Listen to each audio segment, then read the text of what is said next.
సాహితీ yoga 30 days weight loss online class లో join అవ్వండి. మీ అధిక బరువు తగ్గించుకోండి. ఎందుకు మీరు రాజీనామా చేయాల్సి వచ్చింది? అంటే ఇక ఆ పార్టీకి భవిష్యత్తు లేదనా? పార్టీలో ఉన్న అనేక నమ్మక ద్రోహాలు.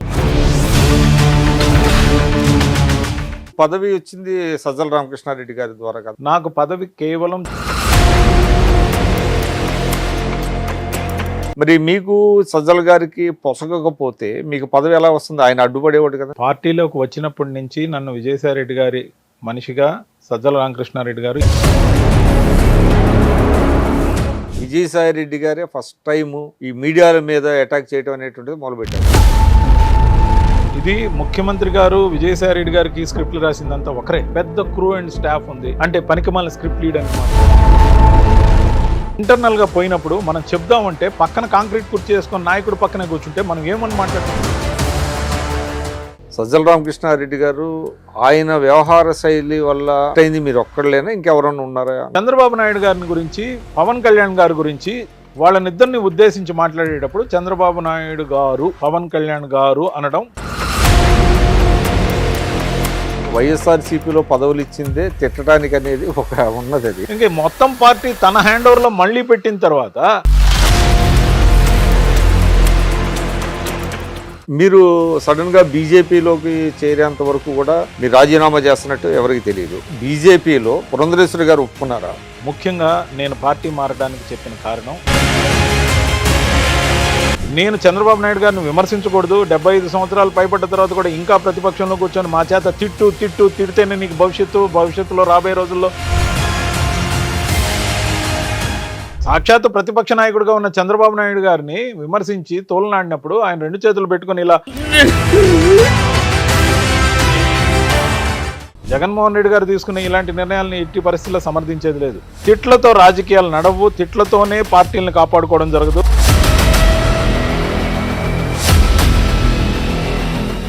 నమస్కారం, నేను మీ విక్రమ్ పోలా. ఈరోజు మన గెస్ట్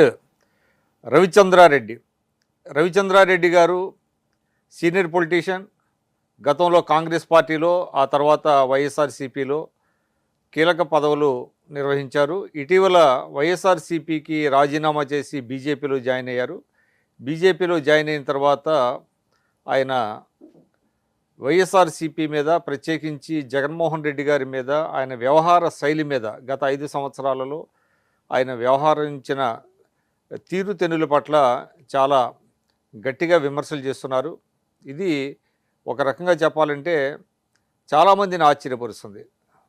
ఎందుకంటే వైఎస్ఆర్సీపీలో ఆయన చాలా కీలకమైనటువంటి బాధ్యతలు నిర్వహించిన సందర్భంలో అనేక డిబేట్స్లో కావచ్చు, అనేక సభల్లో కావచ్చు, జగన్మోహన్ రెడ్డి గారిని చాలా పెద్ద ఎత్తున ఆయన సమర్థించారు, వెనకేసుకొచ్చారు. ఆ పార్టీ విధానాలని, ప్రభుత్వ తీరును కూడా ఆయన సమర్థించారు. ఎందుకు ఈ విధమైనటువంటి ఒకేసారి పార్టీ ఓటమి తర్వాత ఆయన వైఖరిలో ఎందుకు మార్పు వచ్చింది? తదితర అంశాల గురించి మనం వారి ద్వారానే తెలుసుకుందాం. మన స్టూడియోలో ఉన్నారు. నమస్కారం రవిచంద్రారెడ్డి గారు. చాలామంది పార్టీ ఓటమి తర్వాత పెద్ద లీడర్లు కూడా పార్టీని విడిచి వెళ్ళిపోయారు. వాళ్ళంతా ఒక ఎత్తు. ముఖ్యంగా విజయసాయిరెడ్డి గారు వెళ్ళిపోవటం, ఆ తర్వాత చూసినట్లయితే తర్వాత శ్రేణిలో మీరొకళ్ళు కనబడుతున్నారు. ఎందుకు మీరు రాజీనామా చేయాల్సి వచ్చింది? అంటే ఇక ఆ పార్టీకి భవిష్యత్తు లేదనా, లేకపోతే ఏంటి? విక్రమ్ గారు, చిరకాలంగా మనం పరిచయమే. అనేక ఛానల్స్లో డిబేట్లో కూడా పార్టిసిపేట్ చేస్తున్నాం. సుదీర్ఘకాలం అంటే దాదాపు 11 సంవత్సరాలు పూర్తిగా కాంగ్రెస్ పార్టీలో, 6 సంవత్సరాల పాటు వైఎస్ఆర్సీపీలో గట్టిగా కీలకంగా పనిచేశారు. అందరికీ విదితమే. ముఖ్యంగా ప్రభుత్వం అనుసరిస్తున్న తీరుతెన్నుల్లో అమలు చేస్తూ ఉన్న నవరత్నాల వరకు చేసినప్పటికీ కార్యకర్తల్ని కాపాడుకోవడంలో వాళ్ళకి ఏదన్నా చేయటంలో పూర్తిగా నిర్లక్ష్యం పార్టీని నిలువున ముంచిందనేది పార్టీలో ఉన్న అంతర్గత చర్చ. పార్టీలో కూడా అనేకసార్లు చెప్పుకోవడం జరిగింది. ముఖ్యంగా ఆ వ్యవస్థను కాపాడుకోవాల్సిన అవసరం ఉందని, ముఖ్యంగా ఐప్యాక్ కానీ వాలంటీర్లు కానీ డామినెంట్గా ఉన్నప్పుడు పార్టీలో ఒక స్థాయి నాయకులకు కూడా, నాలాంటి వాళ్ళకి కాదు, ఎందుకంటే సెంట్రల్ ఆఫీస్ కనెక్టెడ్ మేము, నాకు నేషనల్ అఫీషియల్ స్పోక్స్ పర్సన్ ఇచ్చారు with signature of Jaganmohan Reddy గారితో ఐడి కార్డు ఇవ్వడం జరిగింది. సో నా వరకు ఆ పార్టీ డిజిగ్నేషన్లో ఏమి ఇబ్బంది లేదు. 6 సంవత్సరాలు నా ప్రయాణం వైఎస్ఆర్సీపీలో ఏదైతే జరిగిందో జగన్మోహన్ రెడ్డి గారికి కనెక్టెడ్గా ఉండడంతో పాటు జగన్మోహన్ రెడ్డి గారిని అభిమానించే ప్రతి అభిమానికి నేను కనెక్ట్ అయ్యాను అక్రాస్ ద గ్లోబ్. ముఖ్యంగా నా వరకు 2 సంవత్సరాల పదవి ఇవ్వడం జరిగింది. 2 సంవత్సరాల 2 నెలల పాటు ఇన్ఫ్యాక్ట్ ఆల్మోస్ట్ క్యాబినెట్ ర్యాంక్తో ఏదైతే కార్పొరేషన్ చైర్మన్గా ఏపీ ట్రేడ్ ప్రమోషన్ కార్పొరేషన్కి పనిచేశానో జర్మనీకి కూడా ప్రభుత్వం వైపు నుంచి పంపడం జరిగింది. నాకు డిజిగ్నేషన్ విషయంలో కానీ లేకపోతే నాకు ఇచ్చిన గౌరవం విషయంలో కానీ ఎటువంటి ఇబ్బంది లేదు పార్టీలో. కానీ ఓడిపోయిన వెంటనే నేనేమి పార్టీ మారలేదు. పార్టీ ఓటమి గెలుపు అనేది జనాలు నిర్ణయించే ఓట్ల శాతాన్ని బట్టి ఆ తీర్పుని మనం గౌరవించాల్సిందే. 1కి 3గా ఎన్డీఏ అలయన్స్గా 2014లో జగన్మోహన్ రెడ్డి గారు 1%తో ఓడిపోవడం జరిగింది. ఇదే కూటమి మళ్ళీ రియాక్ట్ అయిన తీరు ఏదైతే ఉందో వాళ్ళు 19లో విడివిడిగా పోటీ చేసినప్పుడు సునాయాసంగా 50% కన్నా ఎక్కువ ఓట్లతో జగన్మోహన్ రెడ్డి గారు గెలవడం జరిగింది.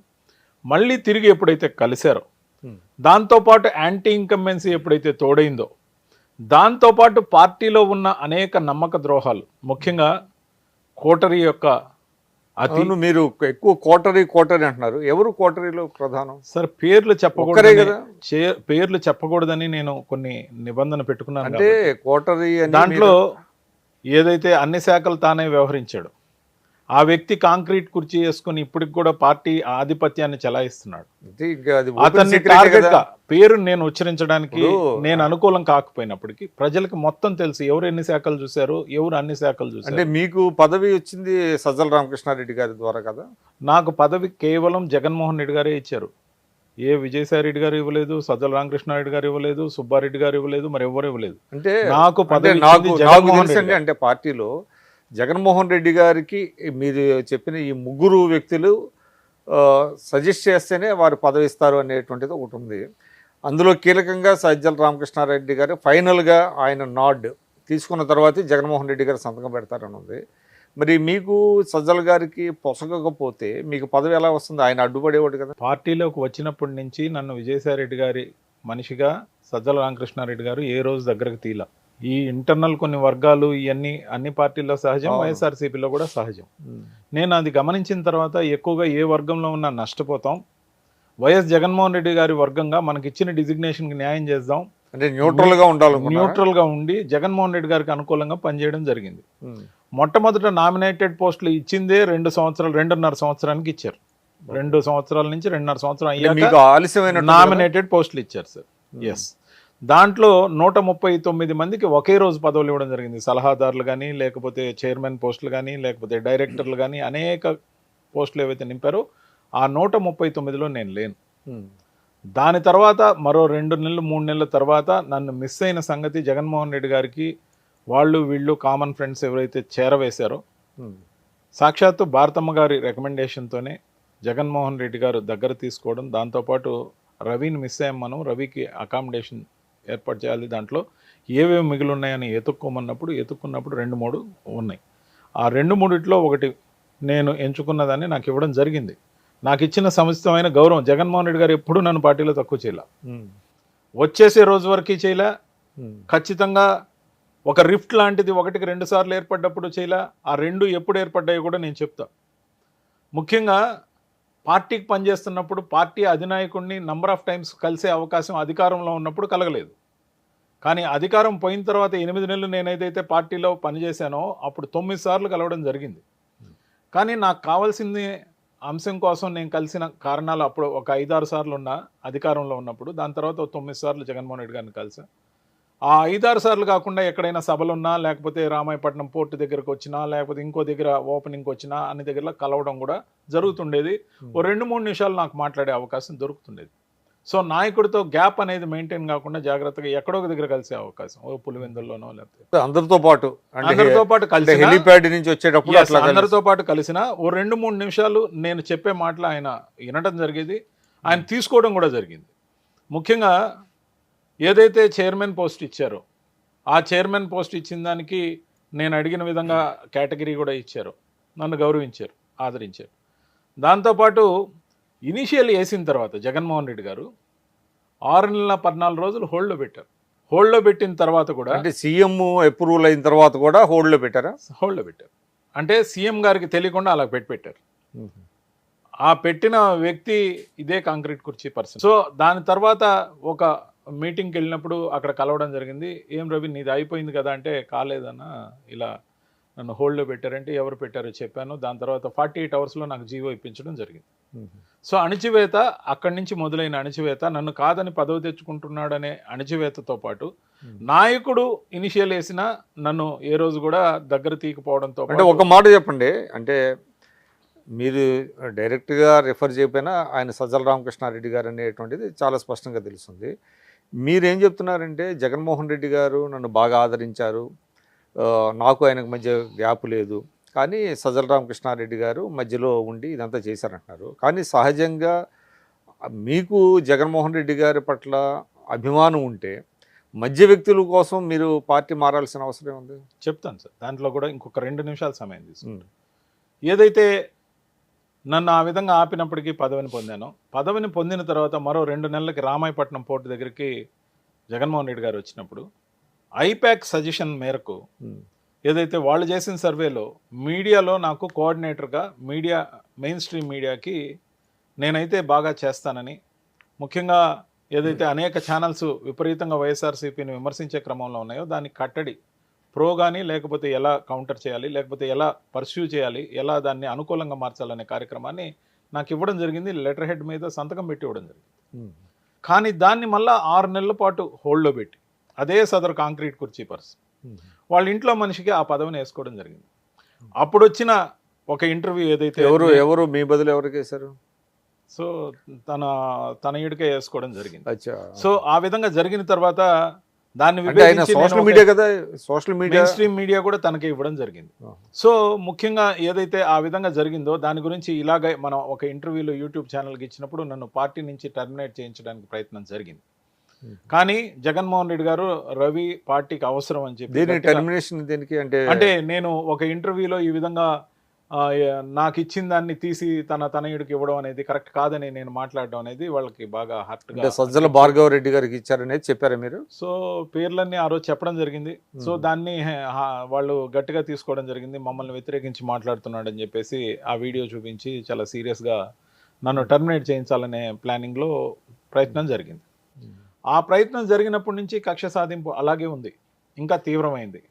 మొదట్లో సాయిరెడ్డి గారి మనిషి అని చెప్పి ఇక్కడ ఏదైతే వర్గం అని చెప్పి మెయింటైన్ చేసుకున్నారో తన సర్కిల్లో వాళ్ళని అందరినీ బాగా ఫర్నిష్ చేసుకున్నారు. నాయకుడు ఆశీర్వాదంతో ఇతను పదవి పొందడంతో పాటు మరో పైమెట్టెక్కి మీడియా ఏదైతే ఉందో మెయిన్ స్ట్రీమ్ మీడియా ఇతను చూడటం ఏంటి, మనం కదా చూస్తున్నాం, మనం చూసే విభాగంలోకి ఇతను ఎందుకు రావాలా అనే ఉద్దేశంలో నేను మార్పులు తేవాలనుకున్నా. మీడియాలో ఏదైతే కొన్ని ఛానల్స్ని పనిగట్టుకొని నాయకుడి చేత విమర్శింపజేసే శైలిని మార్చాలనుకున్నా. ముఖ్యంగా ఆ విధంగా నాయకుడి చేతికే కత్తిచ్చి నువ్వే యుద్ధం చేయి, నువ్వు సంపాదించుకునిరా అధికారాన్ని, మళ్ళీ మళ్ళీ మేము అనుభవిస్తామనే పద్ధతికి నేను వ్యతిరేకం. నాయకుడిని డైరెక్ట్గా వ్యతిరేకంగా ప్రతి మీడియాని టార్గెట్ చేసే విధంగా కాకుండా ఆ మీడియాని అనునయించి కానీ లేకపోతే ఆ మేనేజ్మెంట్ రిక్వెస్ట్ మోడ్లోకి కానీ తీసుకెళ్ళి అధికారంలో ఉన్నాం సార్. ఒక్క నిమిషం అండి, అంటే ఈ సందర్భంగా మీరు విజయసాయిరెడ్డి గారి పర్సన్ కింద మీరు అక్కడ ముద్రపడ్డారు. ఎంట్రీ కూడా విజయసాయిరెడ్డి గారి ద్వారా. విజయసాయిరెడ్డి గారు అప్పుడు విజయసాయిరెడ్డి గారు కూడా హోల్డ్ బాగుంది పార్టీలో. మరి మీ కాజు కోసం ఆయన ఎప్పుడు జగన్మోహన్ రెడ్డి గారితో చెప్పలేదా ఇట్లా జరుగుతుంది? తను ఎప్పుడు కూడా వీలైనంత వరకు తనకి ఇచ్చిన జిల్లాల వరకే చూసుకున్నారు. తనని ఎప్పుడు ఉత్తరాంధ్రకు పెట్టడం అంటే మీ కేసుని భుజాన్ని నా కేసుని భుజాన్ని వేసుకోలేని పరిస్థితి. ఎందుకంటే ఇక్కడ తాను ఉత్తరాంధ్ర విషయంలో ఇన్ఛార్జిగా ఉన్నప్పుడు నెల్లూరు ఇన్ఛార్జిగా ఎవరైతే ఉన్నారో ఈయనే ఉన్నారు అప్పుడు. సో ఈయన ఇన్ఛార్జిగా ఉన్న ఏరియాలో వేలు పెడితే అక్కడ ఆయన వేలు పెడతాడనే ఉద్దేశంలో ఆయన స్టిక్ అయ్యి you can fight your self, you go head అని చెప్పి జాగ్రత్తగా డీల్ చేసుకోమని చెప్పడం జరిగింది. సో ఆ విధంగా నేను ముఖ్యమంత్రి గారి దగ్గరికి లేకపోతే జగన్మోహన్ రెడ్డి గారి దృష్టికి తీసుకెళ్లి న్యాయం కోసం ప్రయత్నించాను. సో ఏదైతే మీడియా కోఆర్డినేటర్ పదవి ఇవ్వకపోయినందువల్ల నాకు పెద్దగా నష్టం లేకపోయినప్పటికీ పార్టీకి మేలు చేయాలన్న నా తలంపు ఆలోచన ఏదైతుందో మీడియా ఫ్రెండ్లీగా పార్టీని మార్చాలి, మీడియా ఎంటైర్ మీడియాకి మనం ఎందుకు వ్యతిరేకం కావాలనే నా భావజాలం. ఛానల్స్ పేర్లు, మేనేజ్మెంట్ ఆఫ్ న్యూస్ పేపర్ల పేర్లు తీసి ఆయన మాట్లాడాల్సిన అవసరం ఏముంది అనేది నా ఆలోచన. మాలాంటి వాళ్ళం లేకపోతే నెక్స్ట్ క్యాడర్ వాళ్ళం మాట్లాడొచ్చు. నాయకుడి చేత విమర్శింపజేయాల్సిన స్క్రిప్ట్ రాయడం నాకు నచ్చలే. అక్కడ విభేదించాను గట్టిగా. డైరెక్ట్ గా మీడియాతో ఫైట్ చేయడం వద్దు అన్నాను. ఎందుకంటే సార్ ఈరోజు మనము కొన్ని ఛానల్స్ని కొన్ని న్యూస్ పేపర్స్ని బాయ్కాట్ చేసాం. వాళ్ళు మనకి వ్యతిరేకంగా ఉన్నారు కాబట్టి బాయ్కాట్ చేశాం. నా ఆలోచన నేను అక్కడ ఇంటర్నల్గా చెప్పడం జరిగింది. చూడండి, ఏదైతే మనం బాయ్కాట్ చేసామో వాళ్ళకి మనకు శత్రువర్గంగా భావించామో, వాళ్ళకి మనం అనుకూలం కాదు, మనం వాళ్ళకి అనుకూలం కాదు అని చెప్పి శత్రువులాగా చూసి ప్రతి దగ్గర ముఖ్యమంత్రి గారి చేతే వాళ్ళ గురించి మాట్లాడించి వాళ్ళని పెద్దవాళ్ళని చేయడంతో పాటు అనవసరంగా రిఫ్ట్ ఎక్కువైపోతుంది, దీన్ని ఆపాలి అనేది నా ఆలోచన. దానికి వాళ్ళ మేనేజ్మెంట్లతో మాట్లాడడానికి నేను సానుకూలం. లేకపోతే ఏదో ఒక రకంగా సర్దుబాటు. That is the case. నాకు తెలిసి విజయసాయి రెడ్డి గారే ఫస్ట్ టైము ఈ మీడియాల మీద అటాక్ చేయడం అనేటువంటిది మొదలుపెట్టారు, ఈవెన్ బిఫోర్ జగన్మోహన్ రెడ్డి గారు. మరి మీరు విజయసాయి రెడ్డి గారికి ఎప్పుడు చెప్పలేదు అట్లాగా? చెప్పాను సార్, ఇది ముఖ్యమంత్రి గారు విజయసాయి రెడ్డి గారికి స్క్రిప్ట్లు రాసిందంతా ఒకరే. వాళ్ళ ఆలోచన గతంలో వాళ్ళు ఈనాడు ఎంప్లాయీస్, అది ప్రాబ్లం. అది మీరు ఎప్పుడు మరి విజయసాయి రెడ్డి గారితో చెప్పలేదా? చెప్పాను, కానీ ఎప్పుడైతే నాయకుడు దాన్ని అందిపుచ్చుకున్నాడో అందరం కూడా అందిపుచ్చుకోవాల్సిన అవసరం పడింది కదా. నేననేది మార్పు మొదలవ్వాలని నా కోరికగా ఉండింది. ఎందుకంటే ఏదో ఒక సమయంలో ఒక అడుగు సర్దుబాటు వైపు పోతే అది మొత్తం అందరికీ పనికొచ్చే అంశం అవుతుంది. అంతేకాదు సదరు ఛానల్ని మనం బహిష్కరించాం, నాయకుడి చేతనే విమర్శింపజేసాం, వచ్చిన బెనిఫిట్ ఏంటి? లేదు కదా, ఇంకా బిడుస్తుంది కదా. దాంతోపాటు మనకు నచ్చలేదని వాళ్ళని బహిష్కరించాం. తెలుగుదేశం పార్టీ సంపూర్ణంగా మనకు వ్యతిరేకం కదా. మనకి నచ్చలేదని చెప్పి తెలుగుదేశం పార్టీతో మనం తలపడం అని ఏమన్నా ఎలక్షన్ ఫ్రే నుంచి విరమించుకుంటామా? లేదు కదా. ఎప్పుడైనా మ్యాచ్ ప్రాక్టీస్ ఉండాలి. వాళ్ళ ఛానల్కి మనం వెళ్ళినప్పుడే అక్కడ ముగ్గురు మనల్ని విమర్శించినా ఒక పాజిటివ్ గొంతు మనకు అనుకూలం అవుతుంది. మన వర్షం చెప్పుకునే అవకాశం ఖచ్చితంగా 10 నిమిషాలు 3 నిమిషాలైనా వస్తుందని ఎప్పటి నుంచి బహిష్కరించారండి? అది అధికారంలోకి వచ్చాక కొద్ది రోజులు వచ్చాక నేను 6 నెలల పాటు కూడా వెళ్ళడం జరిగింది with permission of the party. 6 నెలల తర్వాత 6 నెలలకు ముందు నుంచి పూర్తిగా వదిలేయడం జరిగింది. అంటే వాళ్ళు పిలిచేవాళ్ళు కదా మీరు? అంటే యాక్చువల్ గా పార్టీ నుంచి ఇన్స్ట్రక్షన్స్ క్లియర్ కట్. అలాగే సాక్షికి కూడా వాళ్ళని పెద్ద నష్టం జరిగింది, ఖచ్చితంగా జరిగింది. ఇప్పుడు సాక్షికి కూడా వాళ్ళని ఎవరిని అంటే విమర్శ సహింతున అనే కోణం ఏదైతే ఉందో, విమర్శ అనేది రాజకీయంలో ఖచ్చితంగా జరిగే అంశం, నిత్యం జరిగే అంశం. దాన్ని తిప్పికొట్టడంలోనే డిబేటర్స్ అనేవాళ్ళు ఉపయోగపడతారు. కావలిస్తే వాళ్ళకి ఒక డిబేటర్స్ అందరికీ కూడా ట్రైనింగ్ క్లాస్ లాంటిది పెట్టి వీలైనంత వరకు ఎట్లా కౌంటర్ చేయాలి అనే దానికి ఒక లైన్ ఇస్తే బాగుంటుంది అనేది నా ఆలోచన. ఇలాంటి చేసుకోవాల్సినటువంటి అవసరం ఉంది సార్. పిఆర్ఓలు ఉంటారు, సిపిఆర్ఓ ఉంటారు, వీళ్ళందరూ ఎందుకున్నారు? To maintain the public relations with press and everybody. Amicable గా సొల్యూషన్. సిపిఆర్ఓ జీతాలు తీసుకున్నాడు, పిఆర్ఓ జీతాలు తీసుకున్నారు, మీడియా అడ్వైజర్స్ జీతాలు తీసుకున్నారు, మీడియా వింగ్ చూసేవాళ్ళు జీతాలు తీసుకున్నారు, పెద్ద క్రూ అండ్ స్టాఫ్ ఉంది. అంటే భజన చేయడానికి మాత్రమేనా వీళ్ళు? అంటే పనికిమాలిన స్క్రిప్ట్ లీయడానికి మాత్రమేనా వీళ్ళు? నేననేది ఈ కోణంలో నేను విభేదించాను సార్. ఈ కోణంలో విభేదించినప్పుడు నన్ను పార్టీ నుంచి సాగనంపడానికి జరిగిన ప్రయత్నం కూడా జగన్మోహన్ రెడ్డి గారు అడ్డుకున్నారు. ఆ ఫర్దర్ ఇప్పుడు ఏదైతే ఆయన ఎప్పుడు పిలిచి ఏంటి సమస్య అని అడగలేదు మిమ్మల్ని? అడిగారు సార్, అడిగారు. దాని తర్వాత ఆయన నా కోణం విన్న తర్వాత నన్ను నిలబెట్టుకున్నారు పార్టీలో. ఈ మధ్య కూడా నేను సాక్షి మీడియాలో విజయసాయి రెడ్డి గారిని గురించి మరో వ్యక్తి గురించి నేను మాట్లాడడం జరిగింది. ఎందుకు బహిరంగంగా మాట్లాడాల్సి వచ్చింది? ఇంటర్నల్గా పోయినప్పుడు మనం చెప్దామంటే పక్కన కాంక్రీట్ కుర్చీ చేసుకొని నాయకుడు పక్కనే కూర్చుంటే మనం ఏమని మాట్లాడతాం సార్? సో మాట్లాడలేని పరిస్థితుల్లో జగన్మోహన్ రెడ్డి గారు కూడా ఇస్తున్నారు సార్. అంటే నాకు ఇచ్చినప్పటికీ ఆ వ్యక్తి కదలట్లేదు ఆడి నుంచి. అవునండి, 1-to-1 మాట్లాడేటప్పుడు కూడా కదలకపోతే లీడర్ ఏం చెప్పాలి? నాకు 1-to-1 మాట్లాడాలి, మీరు బయట ఉండండి అని చెప్పొచ్చు కదా సార్. ఈ రోజు ఇప్పుడు మీరు అదే అన్నారు కదా, నేను ఈ పార్టీ నుంచి బయట రావడానికి కారణం అదే. ఇప్పుడు మనం వ్యక్తిగతంగా చెప్పే అంశాలు కూడా అతని కళ్ళ ముందే అతని చెవులు నోడేటే చెప్పాలి అనే కాడికి ఎందుకంత బలహీనత? 8 నెలల తర్వాత జగన్మోహన్ రెడ్డి గారికి అంత బలహీనత ఎందుకు? ఆయన కూర్చోబెట్టుకోవడానికి అతిగా చనువు తీసుకున్నారు, దాన్ని ఆయన ఆమోదించాడని నా అభిప్రాయం. ముఖ్యంగా ఒకే జిల్లా. ఇప్పుడు నాకు తెలిసి ఇవాళ ఒకటండి, ఇప్పుడు భారతీయ జనతా పార్టీ కావచ్చు, తెలుగుదేశం కావచ్చు, కాంగ్రెస్ పార్టీ కావచ్చు, అధినాయకుల దగ్గరికి అపాయింట్మెంట్స్ తీసుకుని ఎవరైనా వెళ్తే ముందుగా 1-to-1 మాట్లాడతారు. ఆ తర్వాత ఏదైనా ఉంటే సన్నిహితులను పిలుస్తారు తప్ప అసలు 1-to-1 అనేది జగన్మోహన్ రెడ్డి గారి డిక్షనరీలో లేదా సార్? ఎవరితో ఉండిందో నాతో అయితే 1-to-1 ఈ మధ్య కాలంలో ఎప్పుడు జరగలేదు. కానీ ఎప్పుడైనా జరిగినప్పుడు కూడా చాలా నిమిషాల పాటు ఉంటుంది. కొన్ని నిమిషాల్లోనే చాలా మ్యాటర్ నేను చెప్పగలను. ఎందుకంటే గబుక్కన చెప్పాల్సిన అంశానికి స్టిక్ అవుతాం కాబట్టి చెప్పగలిగేవాడిని, పని తీసుకోగలిగేవాడిని నాయకుడి దగ్గర. కానీ ఎప్పుడైతే ఈ మధ్య కూడా కోఆర్డినేటర్లుగా ఎవరినైతే వేశారో, ఏదైతే సాక్షి టీవీలో నేను మాట్లాడిన మాటలకి నా మీద పార్టీ నుంచి మళ్ళా సాగనంపాలనే ప్రయత్నం గట్టిగా జరిగినప్పుడు జగన్మోహన్ రెడ్డి గారు స్వయంగా పులివెందులకి పిలిపించారు. పిలిపించి నన్ను సర్దుబాటు చేయడంతో పాటు నా చేత ఒక అపాలజీ చెప్పించి మళ్ళీ అందరిని కలిపారు. కలిపిన తర్వాత కలిసి మీరు ఎవరికి అపాలజీ చెప్పారు? సార్ నేను చెప్పిన కాంక్రీట్ కుర్చీ పర్సన్కే చెప్పారు డైరెక్ట్ డైరెక్ట్ గా చెప్పాను. అంటే ఫోన్ చేసి చెప్పారా? ఫోన్ కాదు సార్, ఫిజికల్ గా చెప్పా. జగన్మోహన్ రెడ్డి గారి సామీప్యంలోనే దగ్గర పక్క రూమ్ లోనే చెప్పా. చెప్పిన తర్వాత కలిసి మళ్ళా జగన్మోహన్ రెడ్డి అంటే గారు మీరు ఏంటంటే ఇన్ఎవిటబుల్ గా మీరు చెప్పాల్సి వచ్చింది. In the interest of the party you have to say some apology అని చెప్పి నాయకుడు చెప్పాడు. నాయకుడు నేనేమని ఆయన ఎలా తీసుకున్నాడు దానికి? ఆయన నలుగురు ముందు తిట్టి నాకు రూమ్ లో వచ్చి సారీ చెప్పి నువ్వు మామ అనిపిస్తే ఎట్లా అంటే, నేను పబ్లిక్ గా చెప్తాను, రండి బయట రండి, సాక్షి కెమెరాలు ఉన్నాయి బయట, విజువల్ గా చెప్తాను కావాలంటే అని కూడా చెప్పడం జరిగింది. నేను సార్ ఒక అడుగు తగ్గినప్పుడు తగ్గింది అందరూ చూస్తే నేనేం అవమానంగా ఫీల్ గాను. జరిగింది జరిగినట్టే చెప్తా, నిజంగా నిజాయితీగా ఉంటా. సో దాని విషయంలో నేను ఎటువంటి భేషజాలకు పోను, నాకేం పెద్ద అవమానం అని అనుకో. In the interest of the party I have to bend my back, I definitely అని చెప్పా. సో దానికి ఎంత తీసుకున్నాడో తెలియదు, కానీ తీసుకున్న తర్వాత కూడా కక్ష సాధింపు అలాగే ఉండింది. ఏ ఛానల్కి నన్ను పిలవద్దని వేరే పేర్లు రెఫర్ చేయడం జరిగింది. ఎప్పుడైతే నన్ను తీయలేకపోయారో కొన్ని వేరే పేర్లని ఆ ఛానల్స్కి పంపించమని నోట్ పంపించడం, ఆ మెయిన్ స్ట్రీమ్ ఛానల్స్కి డిబేట్లకి నన్ను పిలవద్దు అని చెప్పడం డైరెక్ట్గా ఇష్టం లేక ఈ పేర్లను మాత్రమే పిలవాలని 13 పేర్లు ఇవ్వడం, దాంట్లో నా పేరు లేకుండా. అంటే వైఎస్ఆర్సీపీ అనుకూల ఛానల్స్ అంటే ఏ ఛానల్స్కి అయితే మనం డిబేట్లకు వెళ్ళే అవకాశం ఉండిందో ఆ ఛానల్స్. సో ఈ పేర్లను మాత్రమే ఇక నుంచి పిలవాలి, వీళ్ళని మాత్రమే మా మనుషులుగా మీరు గుర్తించాలి. అంటే నన్ను పొమ్మని లేడు, తీసివేయలేడు, ఆ అక్కస్ పోలేదు. సో అందుకని ఆ విధంగా నోట్ పంపించినప్పుడు సోషల్ మీడియాలో వ్యతిరేకంగా వచ్చిన తర్వాత దాన్ని మళ్ళా ఎట్లా సర్దుబాటు చేయాలో ఏం చేయాలో తెలియక కొన్ని రోజులు అలాగే కామ్గా ఉన్నారు.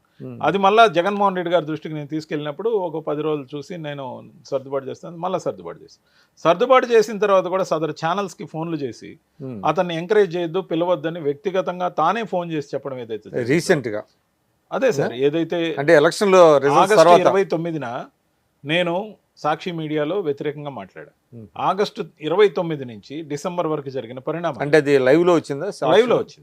లైవ్ లో వచ్చిన తర్వాత 5 నిమిషాల్లోనే దాన్ని తీసివేయడం జరిగింది. లైబ్రరీలో నుంచి కూడా తీసివేశారు, యూట్యూబ్ నుంచి కూడా డిలీట్ చేశారు. అంటే సార్ ముఖ్యంగా ఏదైతే ఎంపీలు వెళ్ళిపోతున్నారో దాని గురించి విజయసాయి రెడ్డి గారు బహిరంగంగా వచ్చి ప్రెస్లో చెప్పాలి, చెప్పకపోతే మీరే పంపిస్తున్నారని అనుకుంటున్నారని విజయసాయి రెడ్డి గారిని పేరుతోనే చెప్పా.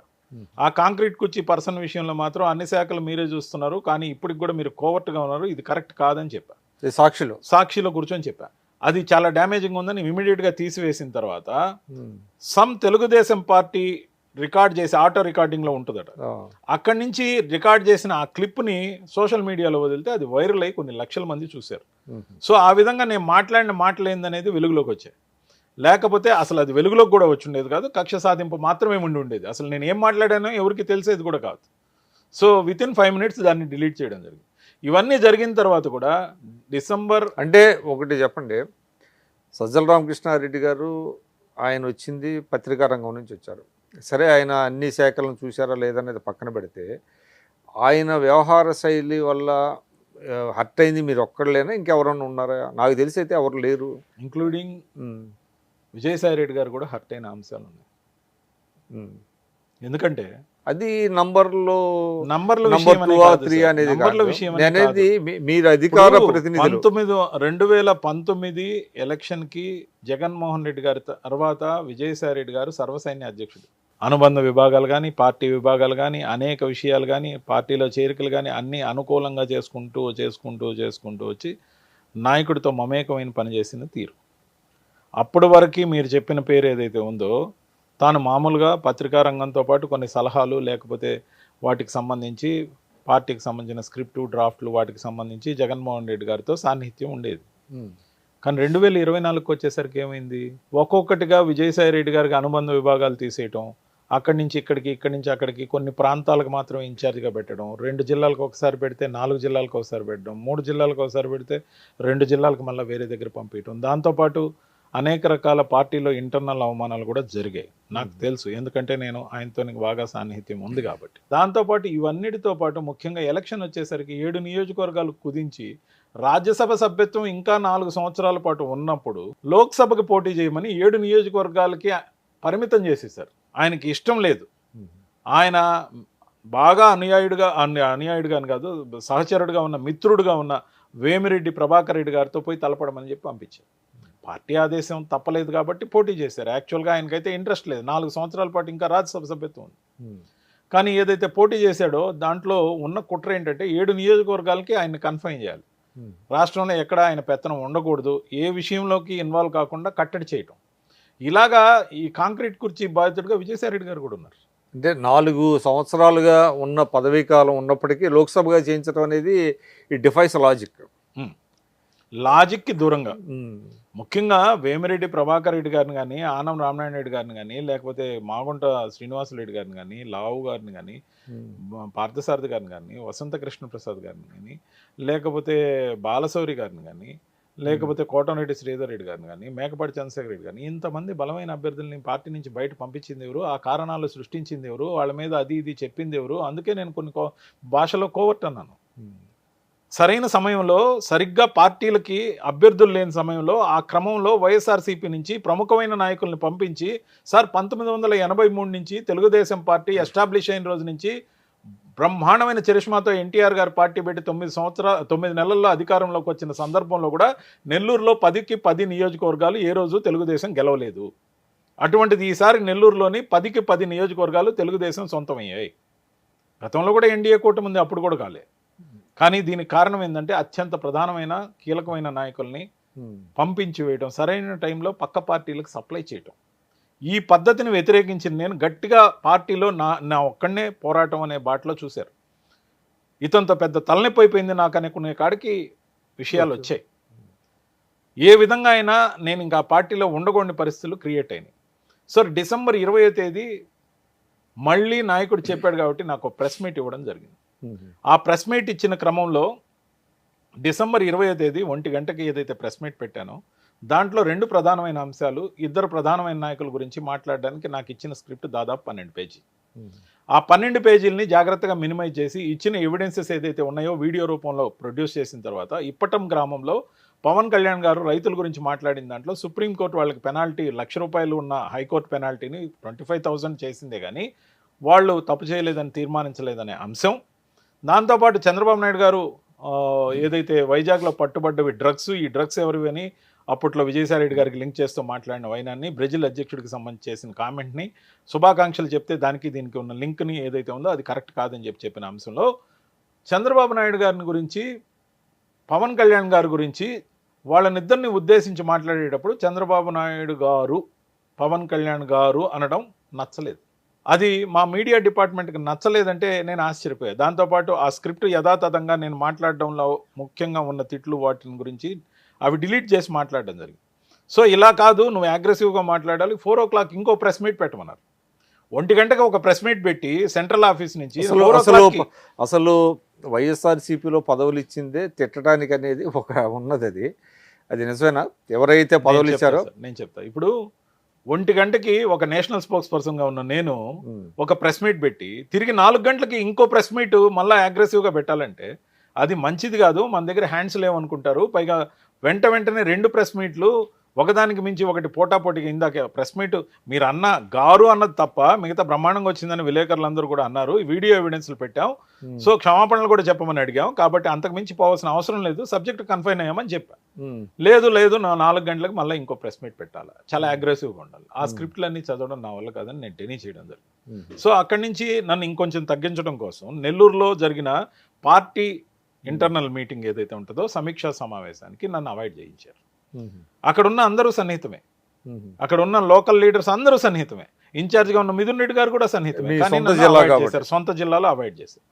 నేను అడగడం జరిగింది, సో బై ఛాన్స్ మిస్ అయినట్టుంది, ఈసారి చూస్తాము, ఈసారి పొరపాట్లు జరగవు. లోకల్గా నాకు వచ్చిన సమాధానం ఓకే.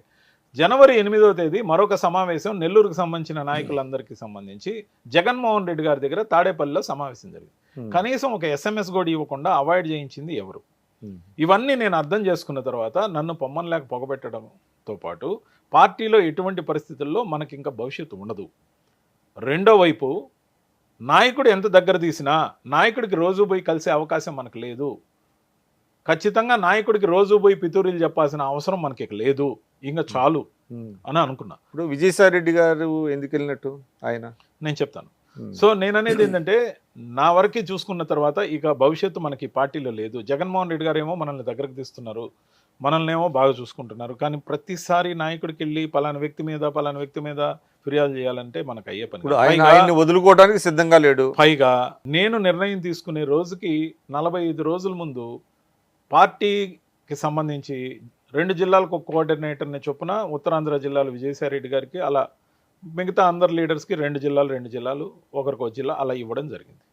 అలా ఇచ్చిన క్రమంలో నేను చెప్పిన పర్సన్కి మొత్తం పార్టీకి చీఫ్ కోఆర్డినేటర్గా ఆంధ్రప్రదేశ్ మొత్తం మీద ఇవ్వడం జరిగింది. ఇంకా మొత్తం పార్టీ తన హ్యాండ్ ఓవర్లో మళ్ళీ పెట్టిన తర్వాత మనం అతని ఆధ్వర్యంలో పనిచేయాలి, ఆయన ఏం చెప్తే అది వినాలి. ఇక్కడ జరుగుతున్న తంతంతా కూడా ఆయన ఎంతగా తీసుకుంటున్నాడా తీసుకోవటం లేదా అనే దానికి ఇదే సాక్ష్యం. ఆయన ఎవరిని వదులుకునే పరిస్థితిలో లేడు, ఇది మనకు నచ్చిన అంశం, అవసరం లేదు కాబట్టి బయట రావడం జరిగింది. సో విజయసాయి రెడ్డి గారి వ్యక్తిగతమైన నిర్ణయం, ఆయన ఏం అవమానాలు పొందాడో 1-2 నేను చెప్పా. దాంతోపాటు వ్యక్తిగతంగా ఆయన విసిగిపోయాడో లేకపోతే ఏవైనా ఒత్తిడిలో కొందరు అంటున్నట్టు కేసుల గురించి అని కొందరు మామూలుగా ఏదైతే స్పెక్యులేషన్ నడుస్తుందో అవన్నీ ఆయన మాత్రమే సమాధానం చెప్పగలరు. నా వరకు నాకు తెలిసింది దాన్ని బట్టి ఇక చాలు అనుకో. ఇప్పుడు కొన్ని అవమానాలు ఉన్నా, కొన్ని బాధలు ఉన్నా ఏ ఒక్కరు కూడా రాజ్యసభ అంటే మీరు ఇక మిమ్మల్ని పార్టీలో ప్రొటెక్ట్ చేసే పర్సన్ బయటికి వెళ్ళిపోయాడు కాబట్టి అది కూడా ఒక రీజనా మీరు బయటకు రావడానికి? నేను విజయసాయి రెడ్డి గారు పార్టీలో ఉన్నప్పుడే బయట వచ్చాను సార్. విజయసాయి రెడ్డి గారు ముందు వచ్చారా? ఎస్. విజయసాయి రెడ్డి గారు పార్టీ వదిలేస్తారని నాకు కనీసం కూడా తెలియదు. నేను జనవరి 18వ తేదీ ఏదైతే పార్టీలో జాయిన్ అయ్యానో కనీసం ఆ రోజుకి కనీసం అటువంటి స్మెల్ కూడా లేదు. 2 నెలల క్రితం నవంబర్లో ఒకసారి విజయసాయి రెడ్డి గారిని కలవడం జరిగింది. ఆ రోజు నేను సాక్షి టీవీలో కూర్చొని మాట్లాడిన మాటలకు వివరణ ఇవ్వడం జరిగింది. నా ఉద్దేశం ఏందో చెప్పడం. మిమ్మల్ని పిలిచిన యాంకర్లను ఏం చేయలేదా? వాటి మీద క్రమశిక్షణ తీసుకోలేదా? ఎవరు సార్? ఇప్పుడు మిమ్మల్ని పిలిచి అంటే మీరు పార్టీ దీనికి వ్యతిరేకంగా మాట్లాడారని అంటున్నారు కదా, అంటే ఆయనకు నచ్చని విధంగా మాట్లాడారు సార్. పాపం ఆ రోజు లైవ్లో ఉన్న యాంకర్ నన్ను ఆపడానికి విశ్వ ప్రయత్నం చేశాడు, కానీ ఫ్లో వస్తే నాకు ఆగదు. కరెక్ట్గా అదే యాంకర్ మీద ఏం వేటు పడలేదు. యాంకర్ చేసిన తప్పిదం ఏమీ లేదు.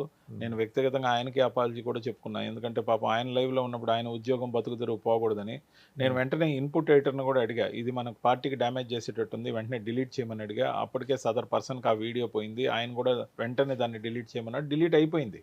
కానీ తెలుగుదేశం పార్టీ ఆఫీస్ నుంచో మరి ఎక్కడి నుంచో ఏదైతే అప్లోడ్ అయిందో ఇబ్బంది లేదు, ఆయన సేఫ్ గానే ఉన్నారు. ఆయన ఈ రోజు ఉన్నారు. సో ఆయన లాయల్ గా ఉన్నారు, ఆయన ఎప్పటి నుంచో ఉన్నారు. సో ఆయన సీనియర్ సిటిజన్, ఇబ్బంది ఏం లేదు. సో నేననేది ఏంటంటే నా వల్ల వేరే వాళ్ళకి ఇబ్బంది రాకూడదు. నాకున్న ఇబ్బందిని నేనే ఇప్పుడు ఒకటి చెప్పండి, మీరు సుదీర్ఘకాలం మీరు వైఎస్ఆర్సీపీలో ఉన్నారు, ముఖ్యంగా పత్రికకి సంబంధించినటువంటి అన్నీ మీరు చూశారు, అంటే పత్రికా గోష్ఠులు కావచ్చు ఇవన్నీ కూడా. ఇప్పుడు చాలామంది అక్కడ పనిగట్టుకొని తెలుగుదేశం నాయకుల్ని తెలుగుదేశాన్ని విమర్శించడం వెనక ఖచ్చితంగా మీరు ఈ విధంగానే చేయాలి అని ఒక ఒత్తిడి తెస్తున్నారు అనేటువంటి ఒక అభిప్రాయం కూడా ఉంది సార్. నేను మామూలుగా ఒక జర్నలిస్ట్ని కూడా. నేను ఒక వాయిస్ అనే మ్యాగజైన్ నడిపా, వాయిస్ అనే ఈ పేపర్ నడిపా, వాయిస్ అనే పత్రికా రంగానికి సంబంధించిన టైటిల్ నా పేరుతోనే రిజిస్టర్ అయ్యి ఉంది, పర్మనెంట్గా RNI నంబర్ ఉంది. దాంతోపాటు వాయిస్ అనే యూట్యూబ్ ఛానల్ నడిపా, దాంతోపాటు వాయిస్ తెలుగు.com అని వెబ్సైట్ నడిపా. సో 2 యూట్యూబ్ ఛానల్స్, ఒక వెబ్సైటు, ఒక మ్యాగజైను, ఒక ఈ పేపరు, ఇవన్నీ నడిపా. వీక్లీ కూడా కొంతకాలం నడిపా.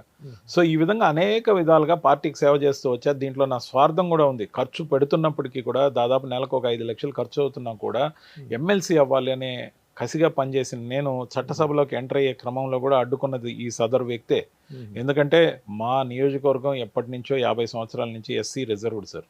అక్కడ ఒక ఎమ్మెల్సీగా ఒక ఎస్సీకి ఇచ్చారు, మళ్ళీ ఇంకొక ఎమ్మెల్సీగా, అంటే ఇవ్వకూడదని కాదు సార్, ప్రతి కులాన్ని గౌరవించాలి, మీకు అవకాశం రాదు, ప్రతి కులాన్ని గౌరవించాలి. నార్మల్గా వైఎస్ఆర్సీపీలో కండువా వేసుకున్న వాళ్ళని కూడా కులం కోణంలో చాలా మందికి పదవులు ఇచ్చేశారు. అది కూడా ఈ ప్రబుద్ధుడి పనే. కానీ నేను అనేది ఏంటంటే వాళ్ళు ఎవరో అప్పటి వరకు రాకుండా కండువా కూడా వేసుకోకముందే ఎమ్మెల్సీలు ఇచ్చారు. కానీ వాకాటి నారాయణ రెడ్డి అనే వ్యక్తిది ఖాళీ అయినప్పుడు రెడ్డి సామాజిక వర్గానికి సంబంధించి గూడూరు నియోజకవర్గానికి సంబంధించి నాకు ఇస్తాన్ని ఉన్న అష్యూరెన్స్ ఏదైతే ఉండిందో దాన్ని కూడా అడ్డుకున్న వ్యక్తి. ఖచ్చితంగా కూడా ఇక్కడ ఉన్న మనసులో ఉన్న కోపాన్ని అన్ని రకాలుగా నన్ను చట్టసభల్లోకి పోకుండా ఆపింది. దేవుడు నిర్ణయించిన రోజు నేను ఎటా చట్టసభలోకి వస్తాను. కానీ నేననేది ఏంటంటే న్యాయం ధర్మం ఒకటి ఉండాలి. ఖచ్చితంగా కూడా మనం ఒకరికి మంచి చేయకపోయినా పర్లేదు, కానీ టార్గెట్ చేసి ఒక వ్యక్తికి కంటిన్యూస్గా చెడ్డ చేయడం అనేది తన ఇంట్లో వాళ్ళకి మాత్రమే మేలు చేయాలి, తన చుట్టుపక్కల అనుయాయులుగా ఏదైతే వర్గంగా ఉన్నారో వాళ్ళకి మాత్రమే న్యాయం చేయాలనుకుంటే దాన్ని ఫ్యాక్షన్ రాజకీయం అంటారు, వర్గ రాజకీయం అంటారు. ఈ వర్గం అనే చట్రంలో బిగిసిపోతే పట్టు విడుపులకు అంటే తావులే. మీరు మనం చెప్తాం కదా రాజ్యాంగేతర శక్తి అని ఒక వర్డ్ ఉంది. అంటే మీరు చెప్పిన ప్రకారం సదరు వ్యక్తి రాజ్యాంగేతర శక్తిగా నేను ఆ మాట సాక్షిలో కూర్చున్నాను సార్. ఉమ్, ఒక అరాచక శక్తి, ఒక అసాంఘిక శక్తి, ఒక రాజ్యాంగేతర శక్తిగా ప్రవర్తించిన ఒక కోర్టు వల్ల ఈ పార్టీ ఓడిపోయింది. జగన్మోహన్ రెడ్డి గారు ఓడిపోలేదని చెప్పా. ఉమ్. ఎందుకు ఓడిపోయిందంటే సరైన టైంలో సరైన మనుషుల్ని ఏదైతే వేరే పార్టీలకు పంపించడం అయితేమి, స్ట్రాటజీలో లోపం అయితేమి, వచ్చిన సర్వే రిపోర్ట్లు నిష్పాక్షికంగా ఆయన ముందు పెట్టకుండా మేనేజ్ చేసి ట్యాంపర్ చేసి పెట్టడం అయితేమి, ఆయనకు నచ్చే విధంగా ప్రొడ్యూస్ చేయడం అయితేమి, ఒక నియోజకవర్గంలో ఉన్న వాళ్ళని పక్క కానీ మీరు నియోజకవర్గం ఇన్ని చెప్తున్నారండి, కానీ జగన్మోహన్ రెడ్డి గారు అది గ్రహించలేదు కదా, గ్రహించినట్టు కనపడతలేదు కదా. గ్రహించి ఉంటే ఆ మాటలన్నీ ఆయన మనసుకు తీసుకుని ఉంటే తిరిగి ఆయనకే పార్టీ మొత్తాన్ని అప్పచెప్పడు కదా. ప్రధానంగా ఒక 3 కారణాలు చెప్పండి పార్టీ ఓటమికి. సార్, 1 కోర్టుగిరి కోటరి, 2 ఐపాక్, 3 కార్యకర్తల్ని పట్టించుకొని న్యాయం చేయకపోవటం, నమ్ముకున్న నాయకులు కనీసం వాళ్ళు పనిచేసిన బిల్లులు 5 సంవత్సరాలకు కూడా ఇవ్వకపోవటం, సొంత సామాజిక వర్గాన్ని కులం కోణంలో దూరం పెట్టడం, ముఖ్యంగా ఆ 10 మంది తప్ప ఆ పైన 10 మందిలో ఎక్కువ శాతం అదే వాళ్ళే. మీరు అదర్ వే రౌండ్ చెప్తున్నారు సార్ నేను అసలు చెప్పేది అసలు మొత్తం సొంత సామాజిక వర్గాన్ని ఆయన సార్ సపోర్ట్ చేశాడని సార్ అంటున్నారు. నియామకాల్లో కొన్ని దగ్గర ప్లేస్మెంట్స్ ఇచ్చి ఉండొచ్చు, ఉమ్, కోటరీలో ఎక్కువ శాతం వాళ్ళే ఉండి ఉండవచ్చు. మేజర్గా ఉన్న సామాజిక వర్గంగా ఆయనకి కొమ్ముగాసిన వర్గం ఏదైతే ఉందో ప్రతి జిల్లాలో నష్టపోయారు. వాళ్ళు ఎదురు తిరగబట్టే ఈ పరిస్థితి వచ్చింది. దేనివల్ల నష్టపోయారంటారు? ఎందుకంటే సార్ వాళ్ళు పని చేసి ఉంటారు, అది గ్రామ సచివాలయం కట్టుంటారు, లేకపోతే ఆయన చెప్పినప్పుడు ఏదైనా చిన్న పని చేసి ఉంటారు, పార్టీ కోసం ఖర్చు పెట్టుంటారు. పార్టీ కోసం ఖర్చు పెడితే మళ్ళీ విధి విధానాలు ఇప్పుడు మీరు చెప్పేది పార్టీని సంపాదించుకోవాలని కాదు నేను చెప్పేది. ఇప్పుడు మేజర్ అండి, అంటే ఒక్క నిమిషం. చీఫ్ సెక్రటరీ, డీజీపీ, తర్వాత సెక్రటరీ, తన దగ్గర పనిచేసేవాళ్ళు, సలహాదారులు, వీళ్ళంతా ఒకే సామాజిక వర్గం అనేది బలంగా వెళ్ళిపోయింది కదా ప్రజల్లోకి. సార్ ఆ బలంగా వెళ్ళిపోవడం వల్ల నష్టం జరిగింది. అదే నష్టం జరిగింది కదా. కానీ కష్టం వచ్చింది ఎవరికి? ప్రతి జిల్లాలో ఉన్న ఆ సామాజిక వర్గానికి. ఆ నాయకులకి ఎక్కడ పనులు జరిగాయి? ఆ నాయకుడికి సొంతంగా బిల్లులు రాలేదు. ఎవరో కాదు, నా సొంత తమ్ముడికే 5 కోట్ల రూపాయలు బిల్లులు రాలా. 5 సంవత్సరాల్లో 2 కోట్ల రూపాయలు బిల్లు కూడా రాలేదంటే ఏం చేయాలా? ఒక్క బిల్లు క్లియర్ చేయించుకున్న 2 కోట్ల రూపాయలు ఆఖరి నిమిషంలో మార్చిలో ఇంకా 3 కోట్ల రూపాయలు బిల్లు పెండింగ్ పెట్టారు. ఇది సార్, మిగతా కులాలు- 5 సంవత్సరాల్లో 5 కోట్ల బిల్లుకి 5 కోట్ల రూపాయలు వడ్డీ అయింది సార్. తప్పు కదా సార్? ఆ విధంగా నా తమ్ముడు గురించి చెప్పా, కానీ నా తమ్ముడు మా సొంత పేర్లతో కూడా చేయలే, ఎవరి దగ్గర పాపం సబ్ కాంట్రాక్ట్ తీసుకొని చేసుకున్నాడు. ఇలాగ ఆర్థికంగా కుదేలైపోయిన రెడ్లు ఎంతమంది? రెడ్లనే కాదు, పార్టీని నమ్ముకున్న నాయకులు ఎంతమంది? వివిధ కులాల వాళ్ళు కూడా ఏదైతే పార్టీని నమ్ముకొని ఈ పార్టీ మంది అధికారంలోకి వస్తే మనకు మేలు జరుగుతుందని పార్టీకి ఇదమిద్దంగా ఫండ్స్ ఇవ్వడంతో పాటు తమ జీవితాలని పణంగా పెట్టి అంతకుముందు ఎలక్షన్లో పోరాడిన వాళ్ళు, వాళ్ళకి మేలు జరగకపోగా వాళ్ళకి న్యాయంగా రూల్ ప్రకారం రావాల్సిన బిల్లులు రాకపోవడం, కాంట్రాక్టర్లను దొంగలుగా చూడడం కూడా తప్పు అంటాను సార్ నేను. కాంట్రాక్టర్ అంటే నేను ఒక సివిల్ ఇంజనీర్గా కాంట్రాక్టర్గా ఉన్నప్పటికీ గత 6-7 ఏళ్ల నుంచి నేను వర్కులు చేయట్లే, మానేశాను. ముఖ్యంగా నార్త్ ఇండియాలో తప్ప సౌత్ ఇండియాలో ఎక్కడ నేను వర్క్ చేయలే.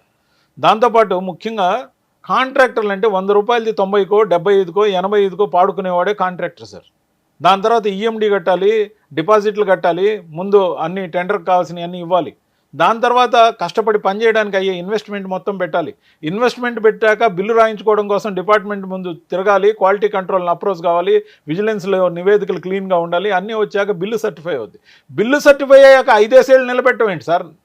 ఒక ప్రభుత్వం, ఏ ప్రభుత్వం అయినా ఎవరు పరిపాలించినా కూడా చేసుకున్నారనేది ఒకటి ఉంది కదా సార్. జగన్మోహన్ రెడ్డి గారు పరిపాలించినా మరెవరు పరిపాలించినప్పుడు చంద్రబాబు నాయుడు గారు వచ్చారు, విధి విధానాల్లో భాగంగా అంచెలంచెలుగా చిన్న బిల్లుల నుంచి క్లియర్ చేస్తూ పోతున్నారు సార్. అవి కానీ క్లియర్ చేయకపోతే రోడ్లు ఎలా వేస్తారు, బ్రిడ్జిలు ఎలా కడతారు, లేకపోతే చెరువులు ఎలా రిపేర్ అవుతాయి?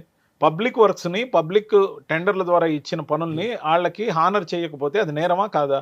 అది గవర్నమెంట్ పార్టీలకి అతీతంగా పెడితే గవర్నమెంట్ బైండ్ ఓవర్గా సంతకం పెట్టిన తర్వాత కాంట్రాక్ట్ అగ్రిమెంట్లో కాంట్రాక్టర్ కానీ వైలేట్ చేసినప్పుడు కాంట్రాక్టర్ని వెంటనే బ్లాక్ లిస్ట్లో పెడతారు సార్. 3 సంవత్సరాల పాటు ఎక్కడ టెండర్లు వేయకూడదు, దేశంలో ఎక్కడ వేయకూడదు. అంటే ఆ విధంగా కాంట్రాక్టర్లు చాలా మంది నష్టపోయారు, కొంతమంది ఆత్మహత్యలు కూడా చేసుకున్నారు. మీరు సడన్ గా బీజేపీలోకి చేరేంత వరకు కూడా మీరు రాజీనామా చేస్తున్నట్టు ఎవరికి తెలియదు. బీజేపీ నేతలతో ముందుగా మాట్లాడుకున్నారా మీరు? సార్, బీజేపీ నేతలతో జస్ట్ ఒక 15-20 రోజుల ముందు నుంచి మాట్లాడుకున్నా. ఇది రాష్ట్ర స్థాయా కేంద్ర స్థాయా? కేంద్ర స్థాయి కాదు సార్, రాష్ట్ర స్థాయి కాదు సార్, సంఘ్ నుంచి వచ్చా. మ్మ్. సంఘ్ యొక్క పాలసీస్తో పాటు ముఖ్యంగా నరేంద్ర మోడీ గారు, అమిత్ షా గారు తీసుకుంటున్న విధానపరమైన నిర్ణయాలు సరే, అది నేను ఏ తర్వాత అంటే పార్టీలో ఉన్నా నేనే కూడా- అట్లా కాదండి. ఆ, అంటే మీరు ఎంట్రీకి మీరు వైఎస్ఆర్సీపీలో చాలా ప్రధానమైనటువంటి పాత్ర పోషించారు. చాలా మీరు కనపడతా వచ్చారు, అంటే ఫోర్ ఫ్రంట్లో ఉండేవాళ్ళు. మిమ్మల్ని తీసుకోవడానికి బీజేపీలో పురంధరేశ్వరి గారు ఒప్పుకున్నారా, లేకపోతే ఎవరైనా ఒప్పించారు? సార్, పురంధేశ్వరి గారు, సత్యకుమార్ గారి ఆధ్వర్యంలో నేను పార్టీలోకి రావడం జరిగింది. దానికన్నా ముందే సంఘ్ పెద్దల్ని కలవడం జరిగింది. ఓకే. నేను ఎటువంటి డిజిగ్నేషన్ కోరుకోలే. ముఖ్యంగా నేను పార్టీ మారడానికి చెప్పిన కారణం, ఏ పార్టీలో అయితే నేను ఉన్నానో ఆ పార్టీలో కూర్చొని కూటమిని నేను తిట్టడానికి ఇష్టపడక పార్టీని వదులుకుంటున్నా అని చెప్పా. ఒక నేషనల్ స్పోక్స్ పర్సన్గా ఉన్న నాకు నేషనల్ లెవెల్లో బీజేపీ తీసుకుంటున్న పాలసీల గురించి ప్రచారం చేసే అవకాశం కల్పించమని అడిగా. ముఖ్యంగా హిందీ బెల్ట్ ఏమన్నారు? నేను చెప్పిందంతా విన్న తర్వాత, ఏదైతే నేషనల్ లెవెల్లో ఎక్కడైనా హిందీ బెల్ట్ కైనా పంపించి, ఏదైతే ఆర్టికల్ 370 లేకపోతే వక్ బోర్డు బిల్లు లేకపోతే కామన్ అంటే స్టేట్ పాలిటిక్స్ వదిలేసి మీరు వేరే చోట నార్త్ ఇండియాకి వెళ్ళిపోవాలనే కోరుకున్నా. నేను ఇప్పుడు కూడా అదే అసైన్మెంట్లో అడుగుతున్నా. పురంధరేశ్వరి గారు ఇదే వర్షన్ చెప్పాను సార్. పురంధేశ్వరి గారితోనే అపాయింట్మెంట్ కన్నా ముందు ఇవి సంఘ్ పెద్దలతో చెప్పడం జరిగింది. తర్వాత పురంధేశ్వరి గారికి చెప్పడం జరిగింది, సత్యకుమార్ గారికి చెప్పడం జరిగింది. వాళ్ళందరూ కూడా ఒకటే అన్నారు, BJP is a different party, policy oriented party. ఇక్కడ కుటుంబ రాజకీయాలు ఉండవు. ఇక్కడ country first, party next, self last అనేది మన యొక్క సిద్ధాంతం. ఈ సిద్ధాంతాన్ని బాగా తీసుకోవడంతో పాటు వచ్చిన తర్వాత నేను ఆ స్థాయిలో ఉండాలని వచ్చా, ఈ స్థాయిలో ఉండాలని వచ్చా అని సఫకేషన్ ఫీల్ అయ్యే పని అయితే రావద్దు. దాంతోపాటు మీరు చెప్పిన కారణం ఏదైతే ఉందో, అక్కడ కూర్చుని కూటమి నేతల్ని తిట్టడానికి ఇష్టం లేక, ఆ స్క్రిప్ట్లు చదవడం ఇష్టం లేక పార్టీ నుంచి బయటకు వస్తానన్నమాట బాగుంది. అంటే హై ఎక్స్పెక్టేషన్స్ వద్దన్నారు. ఏ ఎక్స్పెక్టేషన్స్ లేకుండా వస్తున్నానని చెప్పిన తర్వాత వాళ్ళు పెద్ద మనసుతో నన్ను తీసుకోవడం కన్ఫర్మ్ చేసి. ఇప్పుడు ఓన్లీ మీరు సభ్యులేనా? నేను బీజేపీ ఒక్క సభ్యుడిని మాత్రమే, కార్యకర్తను మాత్రమే. నాకు ఇంకా విధి విధానాలు తెలుసుకుంటూ ఇస్తున్న పనులు చేస్తున్నా. కేంద్ర బడ్జెట్ గురించి చిత్తూరుకి ఒక డయా స్పీకర్గా నన్ను మొన్న 22వ తేదీ మీరు కొన్ని జరిగింది. అంటే కొన్ని ఛానల్స్ కూడా ఇటీవల వెళ్తున్నట్టు కనబడుతుంది నాకు. సార్, నన్ను యాక్చువల్గా అయితే మీడియాలో పెట్టమని చెప్పి మేడం గారు చెప్పారు. పాతూరు నాగభూషణం మీడియా ఇన్ఛార్జ్గా ఉన్నారు. నిన్నటి రోజున ఫస్ట్ డిబేట్ నేను సివిఆర్కి చేయడం జరిగింది. సివిఆర్కి తప్ప నేను ఏ ఒక్క ఛానల్కి ఇంకా నేను డిబేట్లకు అఫిషియల్గా పోలేదు. సో సివిఆర్కి పోయే ముందు కూడా మేడం గారు చెప్పినప్పటికీ పాతూరు నాగభూషణం గారు మీడియా ఇన్ఛార్జ్గా ఉన్న సందర్భంలో నిన్న సాయంత్రం ఫోన్ చేసి ఈ విధంగా నన్ను పిలిచారు, వెళ్ళొచ్చా అని అడిగితే వెళ్ళమని చెప్పారు. వెళ్ళమని చెప్పిన తర్వాత పర్మిషన్తోనే వెళ్ళా. సో పద్ధతిగా రూల్స్ అండ్ రెగ్యులేషన్స్ 100% పాటిస్తూ వాళ్ళు ఇచ్చిన అసైన్మెంట్ మేరకే నాకు ఇచ్చిన అవకాశాన్ని ఉపయోగించుకోవాలనుకుంటున్నాను. కానీ ఈరోజు ఆల్రెడీ నా ఫేస్ పాపులర్, నేను అందరికీ మీడియాకి ఫెమిలియర్. సో అంత మాత్రం చేత అర్జెంటుగా అక్కడ వదిలేసాం, అన్ని ఛానల్లో కూర్చునేసి అక్కడి నుంచి వచ్చేయంగానే వెంటనే జగన్మోహన్ రెడ్డి గారిని విమర్శించేదానికి నేను వ్యతిరేకం. నాకు జగన్మోహన్ రెడ్డి గారితో వచ్చిన ప్రాబ్లం లేదు. ఈ కోణంలో కొన్ని ఇంటర్వ్యూలు ఏదైతే ఇదే విధంగా యూట్యూబ్కి ఇస్తున్నప్పుడు నన్ను జగన్ గారు కోర్టుగా కూడా కొందరు సోషల్ మీడియాలో పెడుతున్నారు. కానీ నేను అనేది ఒక్కటే, నేను ఏ జెండా పట్టానో. మిమ్మల్ని కోర్టుగా వేరే పార్టీ బీజేపీలోకి పంపించారని ఆ విధంగా నన్ను కొంతమంది ఏదైతే పెట్టారో, ఒక తమ్నైల్ కూడా పెట్టడం ఆశ్చర్యపోయి, ఇంకోసారి ఆ విలేకరికి బహుశా ఇంటర్వ్యూ ఇచ్చే అవకాశం ఉండకపోవచ్చు. కానీ అలా పెట్టడం నాకు బాధ కలిగించింది. కానీ నేను అనేది ఏంటంటే, నేను మంచి కోరి ఏం చెప్పా, శాసనసభలో ఆయన అలాగే కూర్చొని అవమానమైన ప్రజల కోసం రిప్రజెంట్ చేయాలని చెప్పా. రిప్రజెంట్ చేస్తే ఒకవేళ సింపతి యాంగిల్ వర్కౌట్ అయితే అతనికే మేలు, పడ్డవాడు చెడ్డవాడు కాదు కదా అని చెప్పి. అంటే మీరు చెప్పండి, మీరు సుదీర్ఘంగా రాజకీయ అనుభవం ఉంది, సుదీర్ఘంగా. అంటే జగన్మోహన్ రెడ్డి గారుని మీరు విమర్శించని అంటున్నారు, కానీ మీరు చెప్పిన ఒక రాజ్యాంగేతర శక్తి లాంటి పర్సన్ని దగ్గర పెట్టుకొని రాష్ట్రాన్ని, పార్టీని దెబ్బతీసినటువంటి వ్యక్తిని మీరు స్పేర్ చేయాల్సిన అవసరం ఏముంది? నేను ఒకటే చెప్తున్నా సార్, నిన్న కూడా చెప్పా, నిన్న లైవ్లో కూడా చెప్పా, ప్రతి ఛానల్ ఇంటర్వ్యూలో చెప్తున్నా. ఈరోజు నేను పార్టీ నుంచి బయట రావడానికి కారణం ఏంటి? అటువంటి కోర్టుగిరి చేసే వ్యక్తిని నమ్మి మొత్తం మీరు పార్టీ పెట్టారు కాబట్టి, నచ్చక మీ నిర్ణయంతో విభేదించి కదా పార్టీ నుంచి బయట వచ్చా. మీరు నన్ను గౌరవించారు, నాకు ఒక డిజిగ్నేషన్ ఇచ్చారు కాబట్టి మీ మీద గౌరవం అలాగే ఉంది. కానీ మీరు తీసుకునే ప్రతి నిర్ణయం మీద విమర్శ ఉండదని అనుకోవద్దు. వ్యక్తిగతంగా టార్గెట్ చేయకపోవచ్చు, మీరు చేసే ప్రతి అంశంలో. ఇప్పుడు అసెంబ్లీలో సార్, అసెంబ్లీలో ఎందుకు కూర్చోరు సార్? నేను అడుగుతున్నా, 11 మంది ఎమ్మెల్యేలే గెలిచారు, మీకు మైక్ సమయం చాలదంటున్నారు. 11 మంది సమయం మీరు కోరండి. 11 మంది సమయం ఒక్కొక్కళ్ళకి 4 నిమిషాలే వచ్చింది అనుకుందాం. అసలు ఆయన 44 నిమిషాలు వస్తుంది కదా మీకు. అసలు అట్లా కాదు, ముందుగానే ఊహించుకొని ఎంత ఇస్తారో తెలియకుండా అట్లా కూడా అవసరం లేదు సార్. ఒక్కొక్క శాసనసభ్యుడికి ఒకవేళ 175 మందికి ఒక్కొక్కరికి 4 నిమిషాలే వచ్చింది అనుకుందాం సార్. 4 నిమిషాల్లో 11 మందికి 44 నిమిషాలు వస్తుంది. ఆ 44 నిమిషాలు మీరే ఒక ఆథరైజేషన్ స్పీకర్కి ఇచ్చి నన్ను ఒక్కడనే ఈ 11 మంది వాళ్ళు కూడా సైన్ చేసి అది అసలు అది అట్లా సిస్టమ్ ఉండదులేండి. ఇప్పుడు ఒక్కళ్ళు ఉన్నా కూడా గంట 2 గంటలు మాట్లాడిన సందర్భాలు చాలా ఉంటాయి సార్. అసలు అవమానంగా ఫీల్ కావాల్సిన అవసరం లేదు. ఇది ప్రజల పట్ల జరుగుతున్న అన్యాయం అని నేను దాన్ని విభేదిస్తున్నా. జగన్మోహన్ రెడ్డి గారు తీసుకునే ఇలాంటి నిర్ణయాలను ఎట్టి పరిస్థితుల్లో సమర్థించేది లేదు. వ్యక్తిగతంగా ఆయన మీద కొంత గౌరవం ఏదైతే ఉందో, ఆయన నాకు ఇచ్చిన హానర్, దాన్ని గుర్తు మనసులో పెట్టుకొని గతంలో చేసిన దానికి ఆ విధంగా ప్రవర్తిస్తున్నా. నేను చంద్రబాబు నాయుడు గారిని విమర్శించకూడదు. 75 సంవత్సరాలు పైపడ్డ తర్వాత కూడా ఇంకా ప్రతిపక్షంలో కూర్చొని మా చేత తిడితేనే నీకు భవిష్యత్తులో రాబోయే రోజుల్లో నిన్ను చట్టసభలో తీసుకుపోదాం అంటే నాకు అవసరం లేదని నేను బయట వచ్చా. తిట్లతో రాజకీయాలు నడవు, తిట్లతోనే పార్టీలను కాపాడుకోవడం జరగదు. కమ్మ లీడర్స్ ని తెలుగుదేశంలో వాళ్ళని టార్గెట్ చేయమని మీకు అట్లా ఇన్స్ట్రక్షన్ ఉండిందా సార్? కులం పేరుతో కాదు, కానీ తిట్టడం మాత్రం కంపల్సరీ. మీరు గమనించండి, నేను ఇంకో విషయం కూడా చెప్పాను, మొన్న కూడా ఇంటర్వ్యూలో చెప్పా, ఈ రోజు కూడా చెప్తున్నా. దీని అంతటి కారణం ఎవరు? నిండు అసెంబ్లీలో అనేక మంది శాసనసభ్యులు, మంత్రులు వాళ్ళ శాఖకు సంబంధించిన సమాచారం పక్కన పెట్టి జగన్మోహన్ రెడ్డి గారికి నచ్చాలనే ఉద్దేశంతో 23 మందే వాళ్ళు ఉన్నప్పుడు మీరు అవమానించిన తీరే వాళ్ళకు వచ్చిన సింపతి. సాక్షాత్ ప్రతిపక్ష నాయకుడిగా ఉన్న చంద్రబాబు నాయుడు గారిని విమర్శించి తోలనాడినప్పుడు, ఆయన 2 చేతులు పెట్టుకుని ఇలా కన్నీళ్లు పెట్టుకున్నప్పుడు దాన్ని ట్రోల్ చేసేదానికి ఎవరైతే చేశారో వాళ్ళకి ఈ రోజుకైనా పనిష్మెంట్లు పడ్డాయా? మరి వాళ్ళని ఎందుకు స్పేర్ చేస్తున్నారు నాకు అర్థం కాల.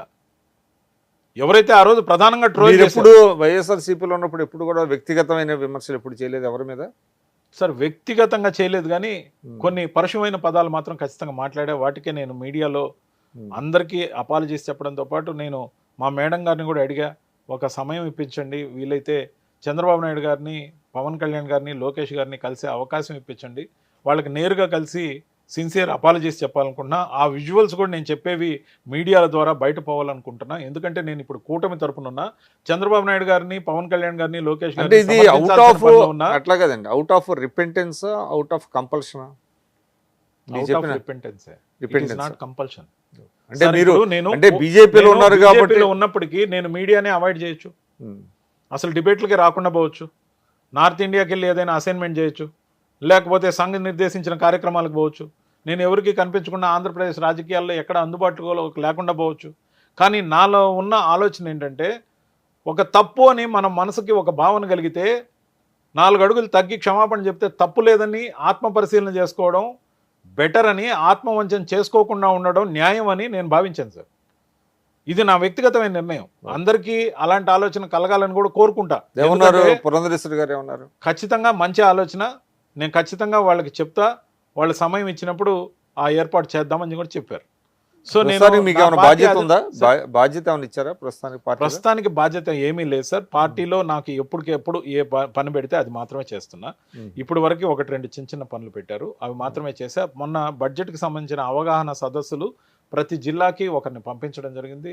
మేడం గారు ఒక జిల్లాకి వెళ్ళారు, 4 కేంద్ర మంత్రులు 4 జిల్లాలకు వెళ్ళారు. అలాగే నాకు చిత్తూరుని ఏదైతే అప్పచెప్పారో, చిత్తూరు భానుప్రకాష్ రెడ్డి గారు కన్వీనర్గా ఉన్నారు ఈ కేంద్ర బడ్జెట్కి దానికి సంబంధించి. ఆయన ఆధ్వర్యంలో ఆ ఏరియా కన్వీనర్గా ఉన్న ఆయనతో కలిసి డయా స్పీకర్గా నేను అవగాహన సదస్సుకి అటెండ్ కావడం, అక్కడ వెళ్ళడం, కార్యకర్తల సమావేశాలు తిరుపతి జిల్లా దానికి వెళ్ళడం, మండలాధ్యక్షుల సమావేశానికి వెళ్ళడం, బీజేపీ నేతలు అందరితో ఇటు నెల్లూరు జిల్లా అటు తిరుపతి జిల్లాకు సంబంధించి, గూడూరు నా నియోజకవర్గం అయినప్పటికీ నెల్లూరులో నా ఓటు ఉన్నందువల్ల ఈ 2 జిల్లాలకు సంబంధించి అన్ని సమావేశాలకి అందరినీ సీనియర్ నాయకులకి ఒక స్థాయి కార్యకర్తల వరకు ఇప్పటికే కలవడం, వాళ్ళందరితో మమేకం అవడం జరిగింది. సో ఖచ్చితంగా కూడా ఒక సభ్యుడిగా ఏ విధంగా నిబద్ధతతో ఉండాలో దాని నుంచి మళ్ళీ ఎల్కేజీ నుంచి మొదలుపెట్టా. ఈరోజు నేను బేసిక్స్ నుంచి మొదలుపెట్టా.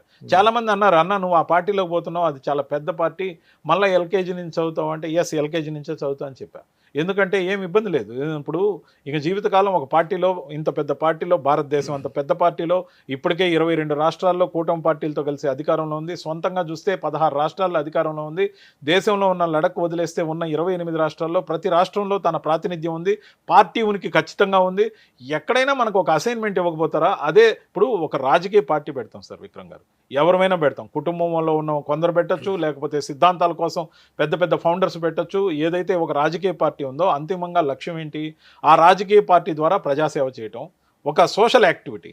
ఈ సోషల్ యాక్టివిటీ ఏదైతే ఉందో దానికి సంబంధించి మనం అర్జెంటుగా పదవి ఉంటేనే రాజకీయం చేయాలనో లేకపోతే డిజిగ్నేషన్ ఉంటేనే మాట్లాడాలనో ఏం లేదు. మాట్లాడే అవకాశం ఇస్తే ఖచ్చితంగా మాట్లాడచ్చు. అటల్ బిహారీ వాజ్పేయి గారు గొప్ప వక్త, అద్వానీ గారు గొప్ప వక్త, చంద్రశేఖర్ గారు వేరే పార్టీకి సంబంధించిన చాలా పెద్ద వక్త. వీళ్ళందరి నుంచి నేను పార్లమెంట్లో వాళ్ళు మాట్లాడే మాటలు ఇంటర్మీడియట్ నుంచి చూసుకుంటూ నేను బాగా ఇన్స్పైర్ అయ్యేవాడిని. దాంట్లో నుంచే జర్నలిజం అనేది ఒక ప్యాషన్గా వచ్చింది. నేను మాట్లాడే ఈ ఆరేటర్ స్కిల్స్ ఏవైతే ఉన్నాయో అనేక మంది గొప్ప వక్తల నుంచి నేర్చుకొని కాపీ కొట్టిన అంశాలే. ఈ రోజు నరేంద్ర మోడీ గారు కానీ అమిత్ షా గారు కానీ మాట్లాడుతున్నప్పుడు పార్లమెంట్లో ఆర్టికల్ 370 రద్దు గురించి, వక్ఫ్ బోర్డు బిల్ గురించి మాట్లాడుతున్నప్పుడు గూస్ బంప్స్ వస్తున్నాయి. అంతేకాదు దేశానికి ఇంతగా మంచిగా పనిచేస్తున్న ఈ ప్రధానమైన పాలసీలని మనకున్న హిందీ నాలెడ్జ్తో నేను అనర్గళంగా హిందీ మాట్లాడగలను. విక్రమ్ గారు, నేను ఒక హిందీ పండిట్గా ఉన్నా, నార్త్ ఇండియాలో దాదాపు 10-12 సంవత్సరాలు వర్క్స్ చేసిన వాడిని, అనేక స్లాంగ్స్ కూడా మాట్లాడగలను హిందీలో, హిందీ స్పీచెస్ రాయగలను. సో నాకున్న ఈ ఎబిలిటీతో మీకు కరెక్ట్ పార్టీ నార్త్ ఇండియాకి నేను వెళితే ఖచ్చితంగా సార్ 1200 పైగా నేను నేషనల్ డిబేట్స్ చేశాను సార్. తర్వాత ఇంకొక పాయింట్ అండి, అది ఎస్ మీకున్న ఎబిలిటీస్ గురించి నాకేమీ ఇది లేదు, కానీ డెఫినెట్గా మీకు సూటబుల్ పార్టీ బీజేపీ. ఇంకోటి, ఇప్పుడు బీజేపీలో ఎవరైతే మన లంకా దినకర్ గారు, మీకు ఒక మంచి మిత్రుడే ఆయన, మీకు ఆయన కూడా ఒకసారి సార్ టిప్ వచ్చింది, దినకర్ గారిని కలిసారా? లంకా దినకర్తో టీవీ5లో నేను కాంగ్రెస్ పార్టీలో ఉన్నప్పుడు రిఫ్ట్ వచ్చింది. ఆ రిఫ్ట్ కూడా ఆ రోజున ఒక కుటుంబ